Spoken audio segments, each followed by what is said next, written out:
in the Bible. Our sixth mom is Rachel, sister ni Leah, na parehong pinakasalan ni Jacob. Si Rachel, isa siyang sagot sa panalangin ni Jacob. Unang kita pa lang ni Jacob na in love at first sight na siya. Willing si Jacob na pagsilbihan ng pamilya ni Rachel. Yung tipong gagawin ng lahat, makuha ka lamang. Yung mga taon ng trabaho ay tila ilang araw lamang kay Jacob dahil sa sobrang pagmamahal niya kay Rachel.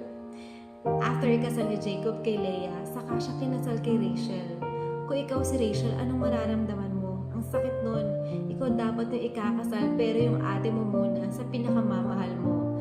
Then kinasal kayo pero di na ikaw yung unang nakasiping niya. Tapos fast forward, nakaapat ng anak si Leah from Jacob. Tapos si Rachel wala pa kahit isa. Ang sakit nun ulit. So since Rachel is desperate to have children, she gave Bilhah, yung maidservant niya, na makasiping kay Jacob on her stead. And she was able to bear Dan, meaning God has judged her case and heard her voice, and Naphtali, meaning she wrestled with her sister and prevailed. Kaya kala niya magiging masaya siya, pero hindi pa rin. She even makes another desperate move on exchanging mandrakes for Leah to sleep with Jacob. Kaya nagkaanak ulit ng 3 pa si Leah. Until finally, God remembered Rachel. God listened to her and opened her womb. She said God had taken away my reproach. So she named her baby Joseph, which means God will add to me another son. Sobrang hopeful and happy ni Rachel. Then it so happened na kailangan na nila umalis sa poder ni Laban na ama nila. Wala sila natanggap na mana, so Rachel got some of the household idols nung ama niya.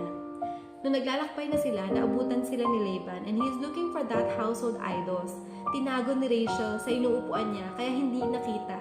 At hindi alam ni Jacob na na kay Rachel yun. At nakapagsabi si Jacob na kung na kanino man yun, ay huwag hayaang mabuhay. So after some time, Jacob and his family went from one place to another hanggang sa nung papunta na silang Bethlehem ay nanganak si Rachel on the second, yung pangalawa, kay Benjamin. And this time, she died after giving birth. Yung pagiging mother ni Rachel, saglit lang. Pero yung legacy ng anak niya si Joseph at Benjamin, hindi matatawaran. So it's possible na marami tayong pains na nararanasan o mararanasan minsan from our parents, from our partner, from our circumstances. Mahirap, masakit, pero pwede pa rin tayong umasa. Maging hopeful at magtiwala na ang Panginoon din naman ang